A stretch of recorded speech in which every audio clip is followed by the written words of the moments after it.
Olá, hoje eu queria falar um pouco sobre o uso de estratégias de ensino-aprendizagem na construção de sequências didáticas, né? Para começar, eu vou me apresentar. Meu nome é Mariana Viana, eu estudo licenciatura em matemática no campus estrutural do Instituto Federal de Brasília. Foi nele que me foi ofertado ser bolsista do PIBIT, que tem como objetivo trabalhar sequências didáticas. Então, vamos dar um pouco de contexto para isso. Para começar, foi criado no período pandêmico ali, que a gente estava sem aula, foi criado um projeto, que eu vou chamar de Projeto Alfa, que fazia com que a gente pesquisasse um pouco sobre tudo aquilo que aconteceu no ensino médio recente. O que seria isso? A reforma do ensino médio e a construção da BNCC.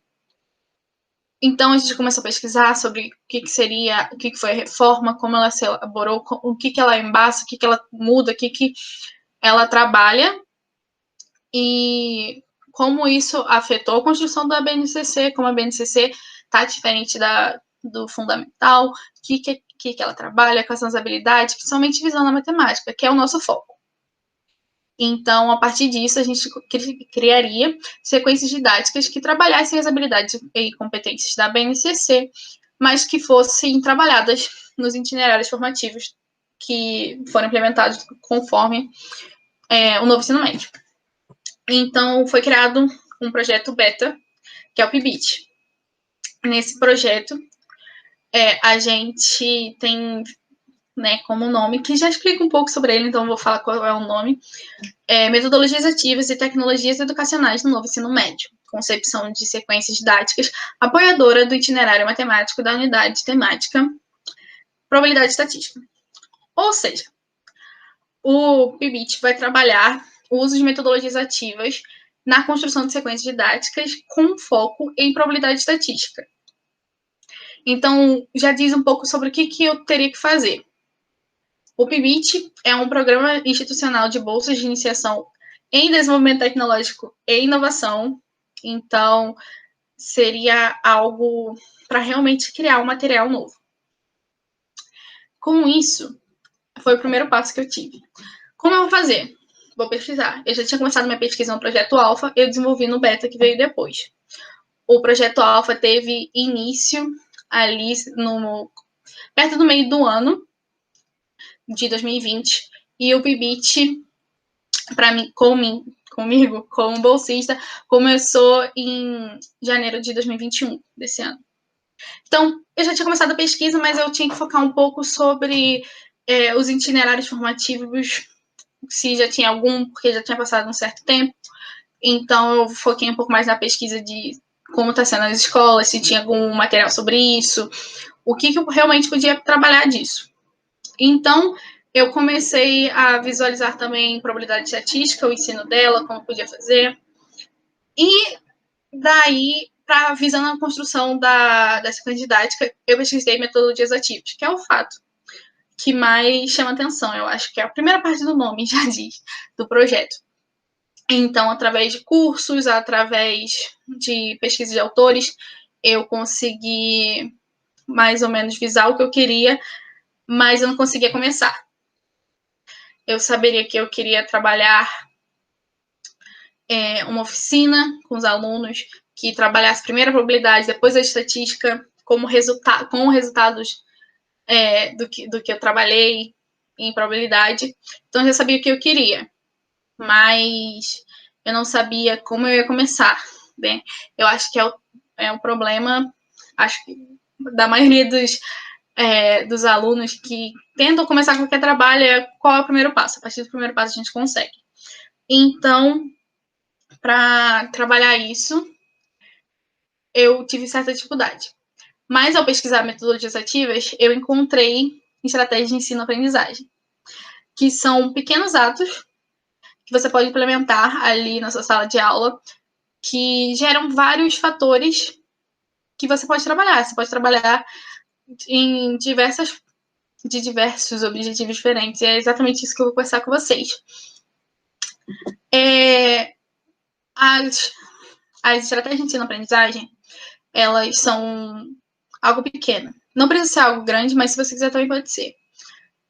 Elas, através do que eu estudei sobre elas conseguiram abrir um caminho para mim para construir uma sequência. Por quê? Porque elas são um ótimo ponto inicial para qualquer coisa que você queira criar.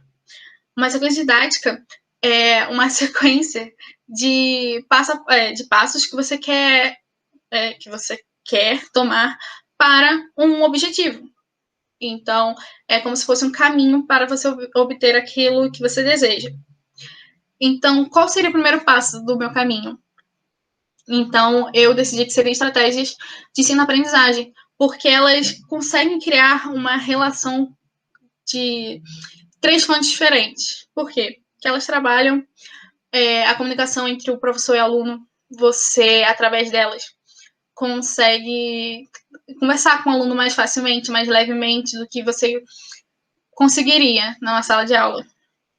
Você consegue ver o que o aluno realmente aprendeu do conteúdo, você consegue avaliar ele, você consegue mastigar o conteúdo um pouco mais para o aluno, no caso, fazer com que ele trabalhe um pouco mais o próprio conhecimento daquilo, para que ele consiga entender um pouco mais. E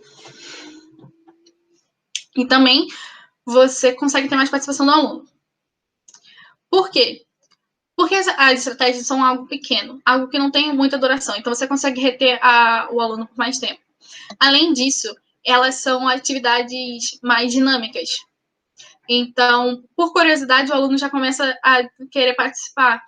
E se você começar a trabalhar elas de maneira mais recorrente, você consegue que o aluno também entenda um pouco mais do processo e queira participar. E as estratégias não são um recurso muito de difícil adaptação. Você, às vezes, consegue pegar uma estratégia de geografia e implementar para matemática. E vice-versa. Elas conseguem também, como elas não têm uma duração, você consegue usar ela no começo, durante ou no final da sua aula. Mas o que seria uma estratégia de ensino-aprendizagem? Eu vou dar um exemplo aqui para vocês que eu acho fácil de entender. A criação de um mural de conceito. Visando a matemática, a gente acaba conhecendo vários conceitos durante o nosso ensino e às vezes a gente não entende eles muito bem. Então, você pega um post-it, que seria notas adesivas, você dá um para cada aluno e você pede para eles escreverem um conceito que eles acham que sabem, o que significa, ou que tem certeza que sabe. Escreve o que eles entendem daquilo. Para começar, você está trabalhando eles explicarem um conceito nas palavras deles. Você consegue fazer com que eles trabalhem aquele conceito na cabeça deles para tentar reproduzir de uma maneira na língua portuguesa. E você também está trabalhando a comunicação do aluno com o conhecimento. Então, você pega esse post-it, cola no quadro, por exemplo, ou se você está fazendo de maneira remota, você tem a ferramenta Jamboard, que é do Google, que o aluno consegue criar esses post-its ali, é um mural virtual que você trabalha com o aluno.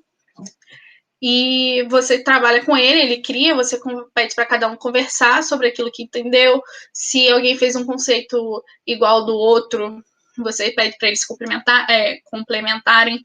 E então você está trabalhando a comunicação aluno-aluno, você está trabalhando o que o professor ensinou, né? No caso, o que realmente ficou na cabeça deles, o que eles conseguem fazer de certo, você consegue corrigir qualquer dúvida que eles tenham sobre aquilo dali que você não sabia anteriormente. Então, você pega isso que dura 15 minutos, essa ação, e você consegue trabalhar diversas matérias, diversos conceitos diferentes, e ensinar um pouco o aluno também a se expressar. Então, isso é algo, por exemplo, que pode começar uma sequência didática através do erro desses conceitos. Você implementa a nova disciplina e como a gente pode botar esses conceitos na nova disciplina, por exemplo. Isso criando aqui de cabeça na hora. Mas com um pouco de estudo, um pouco de pesquisa, você consegue implementar isso. E também a gente visa os recursos tecnológicos. Como eu falei, a gente tem um Jamboard do Google, que é algo que você pode usar na sua aula à distância. Porque, como o período pandêmico, a gente teve que pesquisar um pouco mais sobre os recursos, e o projeto PIBIT, ele visa isso também, o uso dessas tecnologias para que esses itinerários, né, essas sequências didáticas podem ser implementadas à distância no ensino de agora. Então, é um produto que seria usado em qualquer momento, porque você também pode trabalhar em sala de aula se a gente conseguir voltar, né, para o ensino novo, se ele não mudar, um pouco mais depois dessa pandemia. A gente consegue trabalhar no ensino EAD também, a gente não só no ensino remoto, né? A gente pode trabalhar no ensino híbrido, que você pode fazer alguma plataforma que os alunos na sala de laboratório na escola consigam acessar ao mesmo tempo que os alunos que estão em casa. Então, a sequência em si já visa isso. E as estratégias trabalham muito com esses recursos. Então, foi algo que realmente conversou com as sequências didáticas. E a autora, Manuel Santos, ela fala muito sobre o uso de recursos visuais e qualquer recurso, na verdade, que possa chamar a atenção do aluno. Então, qualquer introdução a novas ferramentas ativa um pouco a curiosidade dos alunos e faça com que eles queiram trabalhar mais. E também diversifica o nosso ensino, né? Porque como professor, a gente sabe que tem diversos tipos de aprendizagem. Às vezes o aluno aprende escrevendo, às vezes o aluno aprende ouvindo. Então, você consegue ampliar um pouco mais o conhecimento para o aluno, para que ele consiga alcançar ele. E exatamente por essas facilidades que as estratégias têm, foi que eu consegui implementá-las na minha sequência com tanta facilidade. Com que a minha sequência ela estava tendo essa dificuldade para começar, e através dela eu tive por onde começar, por onde terminar, por onde passar. Porque, como eu falei, a sequência didática ela é um conjunto de passos que você quer tomar numa certa ordem para que você atinja o seu objetivo. Então, você, com as estratégias, ela dita um caminho que você pode seguir, né? Que você pode revisar um conceito antes de dar uma aula, que você pode fazer através de fichas. Você pode entregar para o seu aluno com conceitos e ele tem que elaborar aquele conceito, tem que explicar para o coleguinha com as suas próprias palavras. E a partir desse jogo de palavras, você realmente começar. Então, aqui já falando, você já consegue elaborar um pensamento, um caminho do que você quer fazer. Então, é exatamente isso que as estratégias de trabalho e essa facilidade que ela dá para a sequência. Porque, conforme eu fui querendo pesquisar e na minha construção da sequência, dessa minha primeira sequência sobre probabilidade estatística, ela deu todo o caminho e como terminar, como ter um feedback, porque eu estou construindo uma oficina, e a oficina não necessariamente seja um trabalho de sala de aula. Então, se você quer saber se a oficina realmente funcionou, você precisa ter esse feedback. Então, através disso, das estratégias, eu consegui ter esse feedback rapidamente, porque eu sei o conhecimento que eles estão tendo ali na hora, e eu consegui iniciar. Então, é como se as estratégias dão esse caminho e dão esse feedback constante para o que você quer e qual caminho seguir e como desenvolver. Então, é exatamente isso que elas visam e é exatamente assim que a sequência pode ser construída. Então, ao implementar essas estratégias, a gente consegue fazer com que os alunos tenham um pouco mais de dinâmica na sala de aula, que ele consiga ser um pouco mais ativo sobre o conhecimento dele, como expressar, como fazer.